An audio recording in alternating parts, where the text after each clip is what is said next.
Hello, everyone, and welcome to this week's episode of Recovery Talk. This week, I am joined by the wonderful Michelle Viña-Baltsas, and the topic is recovery in middle age. Is it ever too late to recover? What are some of the unique challenges people may experience when they are going through recovery later in life? I hope you are enjoying this conversation as much as I did. So let's get started. Hi, Michelle. Hi, Amalia. Could you maybe start with introducing yourself to the listeners? Sure. First, thank you for having me. It's an honor to be here and speak to your followers and listeners. An introduction, again, Michelle Viña-Baltsas, and I mostly work with women who are in midlife and beyond, typically like women who are in their 40s, 50s, 60s, and beyond, really any age, because as we know, eating and body image challenges have no age limit. So working with women in this age group really helps women to see that it's possible that recovery can happen at any age. Yeah.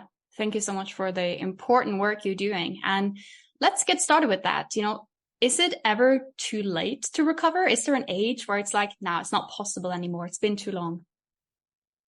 I don't believe that there is an expiration date for recovery. But having said that, I will say that it requires a lot of effort at any age.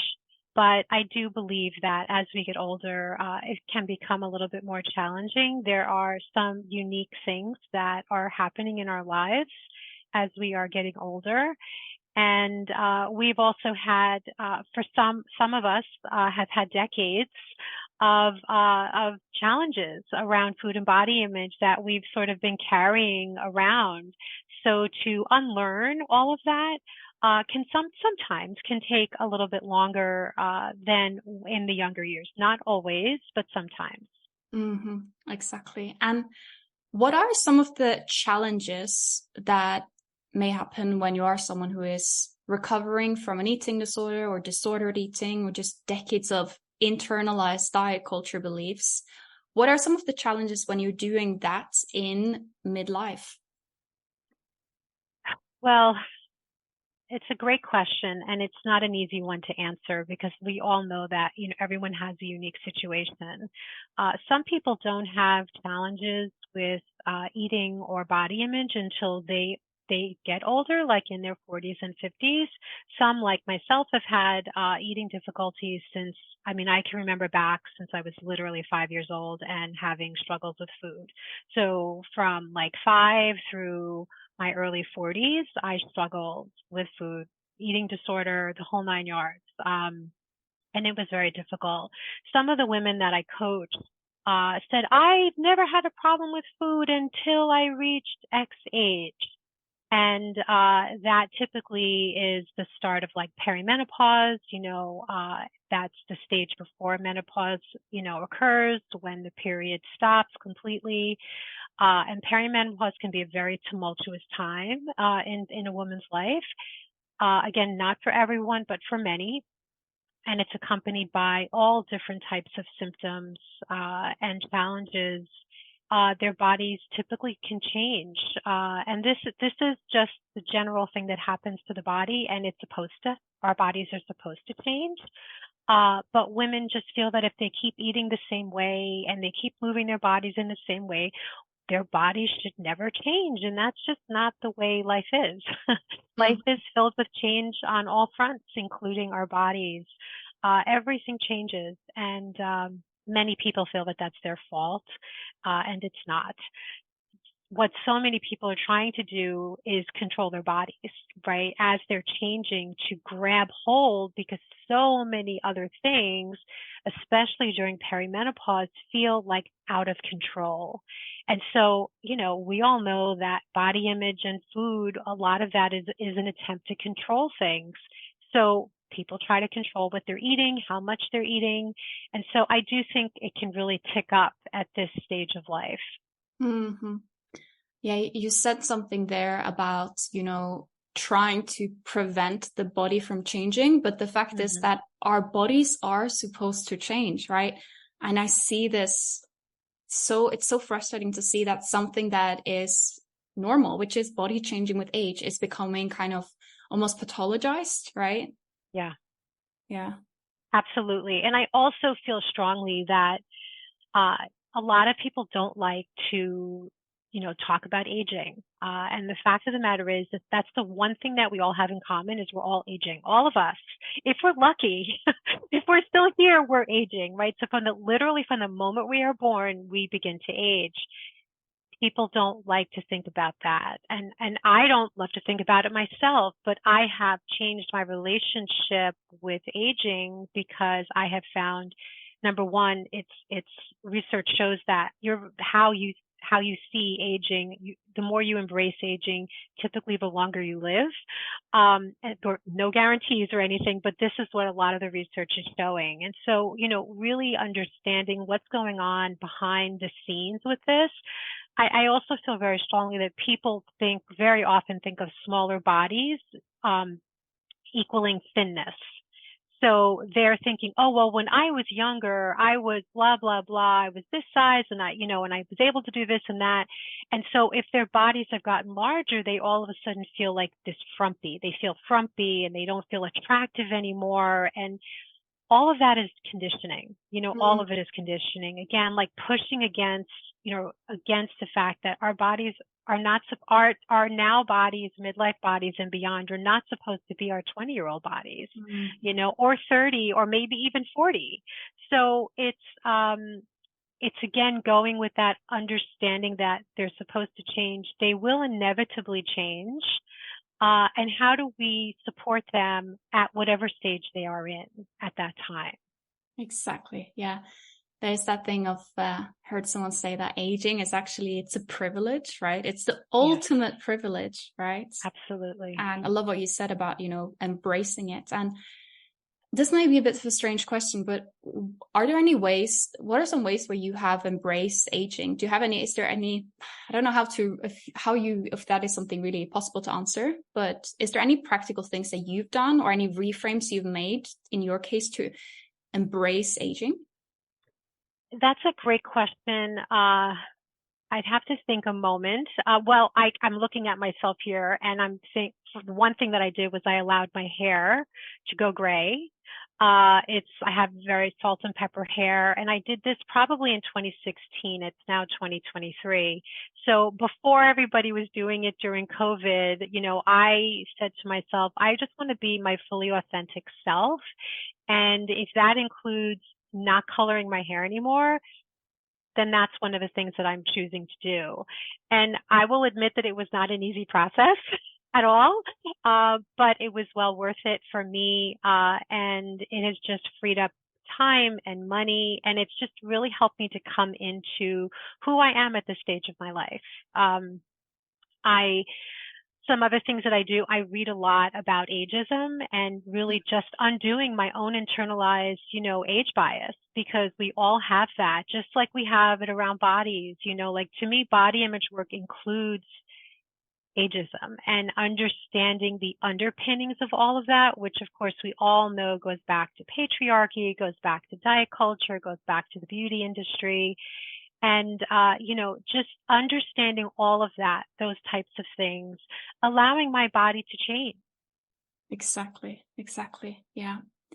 And I think there is this common misconception that if you have an eating disorder, first of all, there's a common misconception that eating disorders only happen in people in their teens or maybe Teens, 20s right. at most, right? Mhm. Mhm. That is the first misconception, and we know that's not true. And We know that's not true. the second misconception is if you are someone who is young, that your eating disorder will just magically go away, right? When you get older, because then you'll just wake up one morning and suddenly it's gone, right? That is not the case. No, that is not the case. In fact, it might get worse. Yeah. And the statistics are showing that eating disorders in midlife women are on the increase substantially.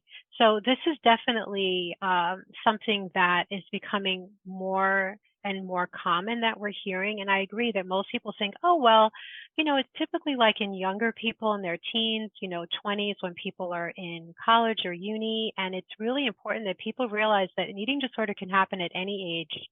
There is no period where it's like, oh, you're 25, you don't have to worry about that anymore. That is not the case. This can happen at any stage of life. And the thing that is tricky is that people that have had it in younger years, it can come back. We know an eating disorder can come back at any stage, right? But if it happened in the younger years and then it had, a long hiatus, it can come back in midlife, and that happens. So, and this is certainly not to scare anyone. It's simply to make people aware that our mental health is really important, period. And we need to be minding it at all stages of life. We are never, in quotes, free of these things. And we just need to be really mindful and look for signs. How are you feeling around food? Is the anxiety starting to increase? And the other thing, as I mentioned before, is during perimenopause and menopause, or women that have struggled with depression or anxiety in younger years, that can absolutely tick up during this phase of life. So it's very, very important, because if you add that, the menopausal changes, hormonal changes, with a history of an eating disorder, it can really be quite a storm. And so again, being mindful of some old habits starting to slip back in, just checking on the anxiety levels, this this need to start to control things again. So these are all symptoms that we need to be looking out for, because I do believe that our bodies talk to us, and they're communicating with us. We're not always able to listen for various reasons, so sometimes we choose not to. But I do think that these things need to be taken very seriously, because we want to nip them before they get into like full-blown state. Exactly. And that's the paradox of it, right? Is that very often people think that I need to wait until it is full blown, until I can, take a step and actually work on it. But actually nipping things in the bud early is so important, right? And especially with something like with eating disorders, right? I believe that an eating disorder, I don't believe that it is necessarily something you have for life, but I believe that you have the vulnerability for life. Absolutely. Right? So I agree. So I've been recovered for 10 years and I haven't had a relapse, but I will always have a vulnerability. I know that I can never diet again. I know that diets for me, thankfully, I have no interest in going on a diet again. And I feel that one of the biggest benefits of recovery is just completely seeing through diet culture and making peace with my own body, and just knowing that that is a part of society that I'm just not going to engage with, right? But I know that I'll always have that vulnerability, right? And I think that's so important to kind of be aware of that. Yeah, you can fully recover, but engaging in diet culture at any age, even if you've been recovered for a long time, then you are really playing with fire, right? Of course, I can't tell people, you can't do this, you can't do that. Everyone has bodily autonomy, but it is risky business, right? And I feel like in menopause or after menopause, it's so normalized to engage with diet culture. It's almost like, of course you are, because you were at that age, then it's suddenly normalized, right? Yeah, I think it can get very tricky during this stage, because the body is tending to go through some pretty dramatic changes. And some women that, didn't have, any issue with their belly. That seems to be a huge issue with women of all sizes. Oh, my belly. Oh, I wish my belly was flat. I don't know how many times I've heard this. I don't know how many times I had said it.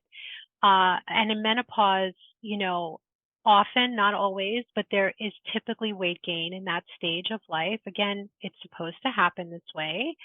And so people try to push against that. Oh, well, I can't. And also I want to say that doctors are not always educated about menopause. And so they'll say, oh, well, you're at that stage, you have to watch your weight, in quotes. That for some people can set them off into diet land, because then they start listing all the things that they now become more susceptible to because of the estrogen drop. And it's very frightening. It can be very potentially frightening. And so people then are thinking, well, I have to go on a diet. I have to restrict because I can't gain any more weight. because they're so afraid of getting, some type of long-term illness. And Mm-hmm. while I understand that these are legitimate fears, and I would never say to anyone, don't be afraid, because that's useless, right? I mean, we all know like it goes in one ear and out the other because the fear is inside. Their nervous system is jacked up because they're afraid. So we have to address the nervous system there. We have to understand what is actually happening in the body. We're going into fight or flight. That is what's happening. We are saying we have to do something now. And that now typically is equals diet, restriction, over exercising. And Mm-hmm. so again, educating ourselves about what is happening in the body, understanding what the expectations are, keeping them realistic, Mm-hmm. uh, doing some getting some very brief understanding about what the nervous system, how it's responding to this type of information is so important because that will really help us move forward in terms of the decisions that we make, what we decide to do going forward in terms of our eating and our movement. And because if we're not addressing the nervous system through all of this, we are doing our bodies a huge disservice. Mm-hmm. Yeah, I love that part of addressing the nervous system. That is so important because also like when the nervous system is really hijacked, that can create a lot of physical symptoms in the body as well, right? Absolutely. Absolutely. And it's also, we can't forget that then if we're in that constant or frequent state of fight or flight, the cortisol is pumping, constantly Mm-hmm. pumping. And for so many reasons, that's not supporting our body. But it's also, it just makes us feel bad. We Yes. just, aside from the fact that we know all of how that affects our health in so many different ways, we're not in a relaxed state. It's very difficult to be in a relaxed state because we're all jacked up all the time. And Mm-hmm. we're not making decisions from a centered place. We're making them from a place of fear. And again, those are not the best decisions because our brain is like you said, it's hijacked, literally hijacked. Our executive functioning is offline, which means our decisions are not really the decisions of a person who is in their right frame of mind. And typically we look back at those decisions, we're like, wow, what the heck was I thinking? And the reality was we weren't because the amygdala took over and we're like, okay, let's just run with this. Let's just do whatever. And it's basically panic mode, which is not the way we want to be living our lives, for the most part. Sometimes that we can't always avoid that, but for the most part, we want to do our best to try to, keep that, within reasonable boundaries. Yeah, exactly. Yeah, your brain being completely like jacked and you having this like cortisol surge. It's really good if you're being chased by a bear. It's not Right. so good if you're just sitting in your home reading about, oh my God, what's going on? Oh God, what should I eat? Right? That Right. it's not a good thing, right? And I Right. also think that when it comes to menopause and also just health in general, there is so much misinformation. I hear so many times things about menopause that menopause immediately means that now you need to restrict for the rest of your life, right? Or that, like on what we spoke about, that it is really pathologizing the weight gain that some people experience. Of course, not everyone experience, and Mm-hmm. different people experience different changes with their bodies throughout the year, Mm-hmm. throughout the years as they get older, right? And I'm not sure, what do you think are some common misconceptions people have about, menopause and how that affects the body and the mind? I think, first of all, that people think it's going to be horrible. They associate it with aging and, which also, again, if people have people have negative feelings about aging in general, for them, menopause is going to be a very frightening, stage of life because they in quotes close up shop and you're not in your childbearing years anymore. People worry that, they're not going to be physically attractive anymore to the male gaze. And, again, it's very objectifying. Women, I think at this stage of life realize how much they've objectified themselves. And sometimes that can be, um, a sobering reality, but it can also be a painful one. And so So that's one. I think people are very afraid of menopause, and I think that's mainly because they're afraid of aging. So again, I feel strongly that education always is important for menopause to understand what is happening in the body. I believe that that really helps us to be more compassionate and supportive of our body as it's changing. Uh, so that's one. I think, like you said earlier, women feel that they need to restrict to try to control the weight gain if there is weight gain. I think also exercising can become problematic at this stage of life. I've noticed that it goes one of two ways. That either it's they people aren't exercising, maybe due to injuries or joint pain, which may or may not be from menopause. So, but it can go the other way too, where people are trying to control the changes their body's experiencing. So they do compensatory exercise where, they'll eat, but then they'll try to, burn it all off on a treadmill or running or whatever it is.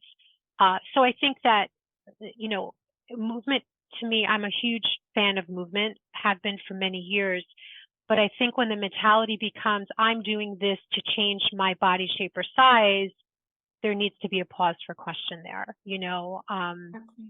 So I think those are some of the big things. But Yeah. education, continuing to educate ourselves about at every stage, what is happening with our bodies and how can we better support them.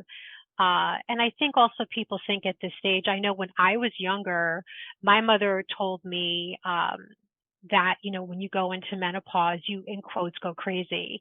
That was so what I thought. I was like, oh my gosh, what's going to happen to me? Like, I'm going to lose my mind. And that is not the case for everyone. I mean, yes, some people do have a tick up of depression and anxiety, which I mentioned earlier is not atypical. However, it's not the case for everybody. And let's say it does happen for a lot of people. Fortunately, many people have mental health services available to them. And now more than ever, there are so many membership groups, that people can join to help with their mental health where they feel a sense of community. And I would encourage people to do that because I think when we're going through specifically this stage of life, it can be quite lonely. So being in a community with other women that are in a similar stage of life can be very therapeutic. I know I'm in several, I have my own, but I've met some lovely, lovely women and we band together and we're like, is this happening to you? Is that happening to you? Yeah. And we just share ideas. And if nothing else, you don't feel that sense of isolation, which can be so debilitating. So it doesn't have to be midlife and beyond does not have to be lonely. It's sometimes you just have to seek. You have to seek out, what you're looking for. Yeah, it's all about, having that community of people who are going through it, right? I think, like, I've also heard similar thing that your mom told you that, like, that you're gonna lose your mind completely Yes. when you enter. Yes. It's like, that is not necessary. I mean, yes, there may No. be, for some people, there may be an uptick in certain mental health conditions, but there's a big difference between that and just losing your mind. It's not like you wake up one day and it's just, yeah, Right. that's not really And how you're it good is. for nothing. I mean, Yeah. it's not like that. I've definitely noticed some changes in my mental health, and I've been someone who's been very vocal about my mental health challenges throughout my life. I've suffered from clinical depression for years and anxiety, so I speak freely about it because I want people to know that they're not alone if they are in a similar situation. And plus, there's nothing wrong with mental illness. So, trying to dispel those stigmas around that. But I definitely noticed when I was in perimenopause, my anxiety was off the charts. And I did not have the support that I needed from my doctors. So I had to do all the research by myself and figure out, oh, okay, this makes sense that this is happening because of this. Nobody told me that. So, this was over 10 years ago. And, excuse me, I'm so glad that I dug into the research and into the books because number one, it helped with the isolation. Number two, it helped me to realize that I, in quotes, wasn't losing my mind, that this was part of a stage I was going through. And it enabled me to get the proper support that I needed. So I can't encourage people enough to do that because it can change your life. You Mm, can go from feeling lonely and confused to feeling connected and more purposeful. I don't know. The latter sounds much better to me. And I experienced it. So for me, it was better, like having that sense of purpose, which a lot of older women feel like they've lost, especially if they have had children. They feel that when their children have left the nest, what's my purpose now in life? And mhm, typically that accompanies around about the perimenopause and menopause. And so, when the children go off, a lot of women are just like, what the hell do I do now? mm, Which doesn't help if they're already suffering with depression and anxiety. So that's why I was saying earlier, there's so many different puzzle pieces here. So we need to consider all of those things and take good care of ourselves. And also, which I haven't mentioned, or maybe I did, but it's worth saying again, we need to do our best to cultivate a self-compassion practice because, man, life for people of any age is not easy, but this, I do say, and I can say this because I've been through the other stages of life. Those weren't easy either at some points, but this definitely has, like I said earlier, some unique challenges, and self-compassion is my co-pilot, and I'm not always good at it. But the fact that I even have awareness about it is pretty amazing because for 40 some odd years, I just was very unkind to myself. And I've learned, and of course, the research wasn't there many years ago like it is now about the benefits of self-compassion. But for people in my age group and older, self-compassion was not something that we were taught as children at all, and so this is like literally like learning a whole new language. It's like, oh, I can be nice to myself. Wow. I can be my best friend. I can have my own back. Like this is mm. foreign. This is foreign information. Yeah, yeah, no, I love that. I think sometimes people are scared of self-compassion because they think that if they are compassionate with themselves, they somehow won't keep themselves accountable, right? They think Yeah, that if I'm too nice with myself, nothing, and like they think that being mean to themselves somehow keep them accountable. But I always say that, that's not really how it works.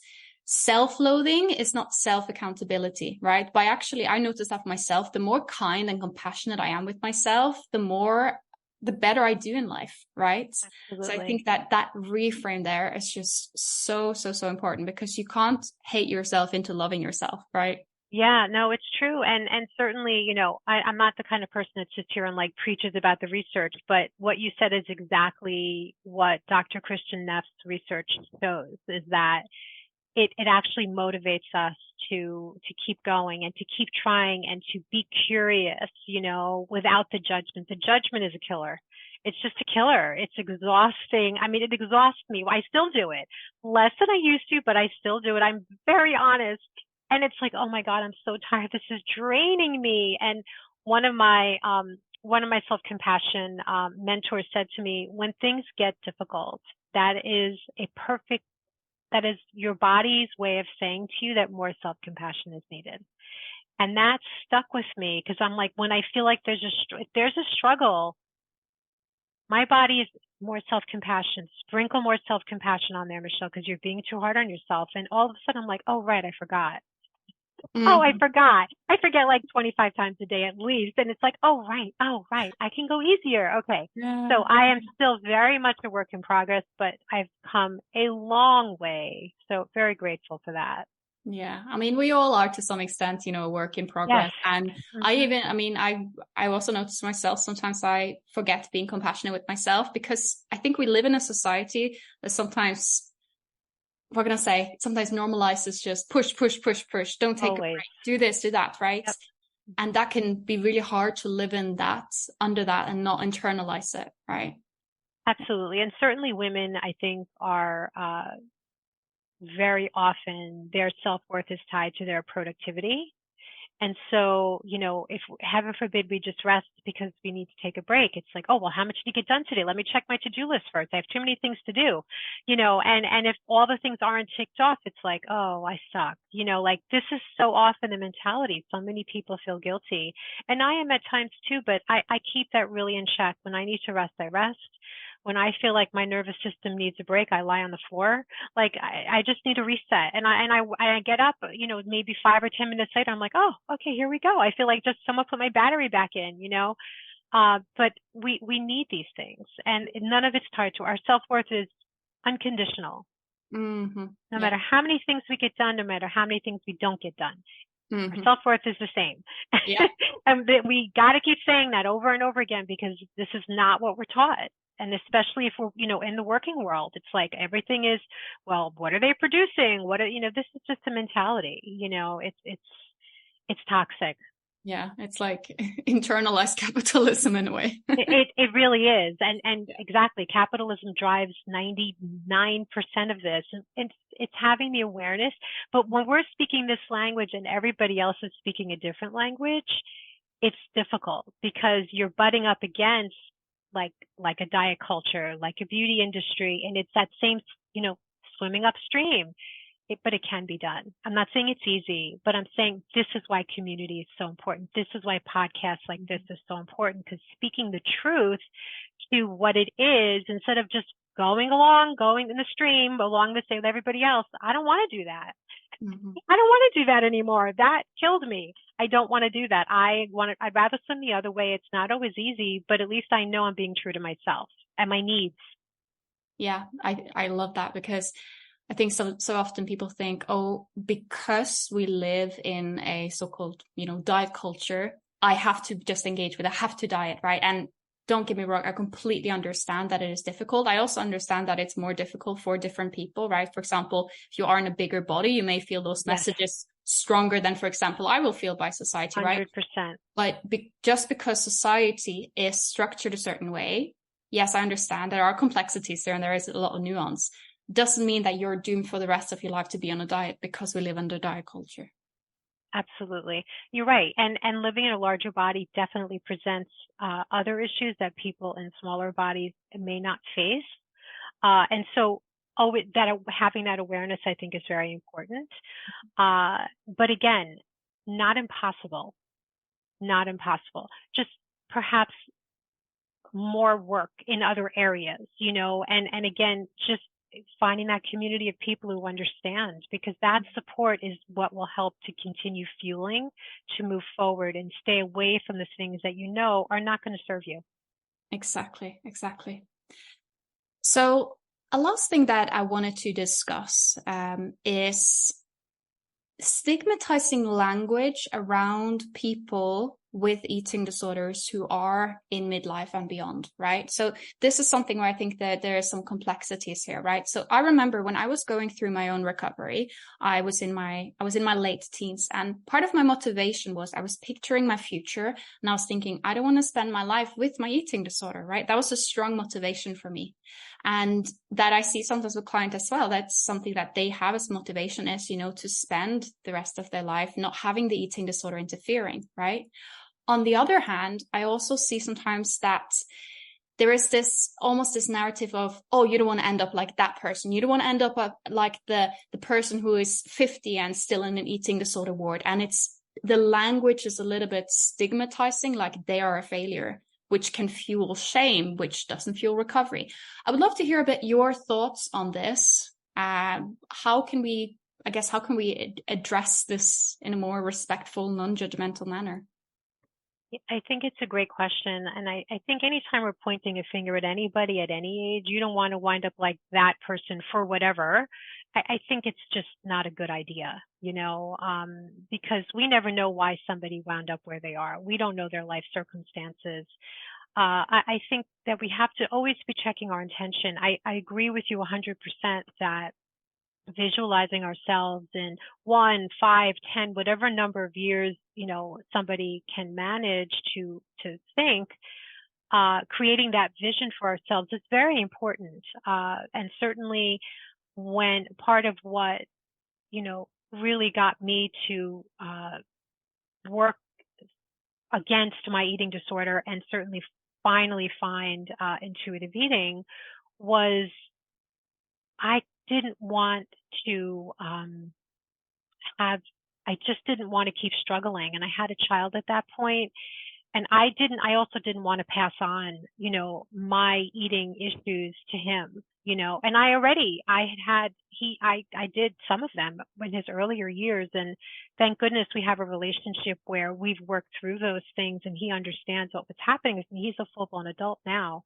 But, it is potentially stigmatizing, but I think we have to be able to balance that with where do we want to be in, again, how many number of years you want to go forward, because we need to create that vision of, I want to be free of this. Mm-hmm. And in order for me to be free of this and live that life that I'm envisioning, I'm going to need to make changes, which means I'm going to need more support, or I'm going to need to get either more support or support, because a lot of people don't have any, right? And I'm going to need to make changes very slowly.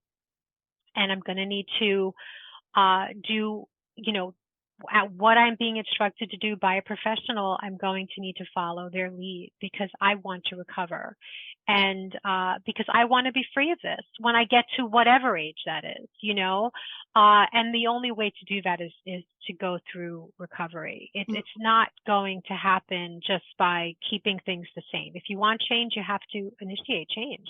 Mm-hmm. Exactly. Yeah, it is about that, it's never too late.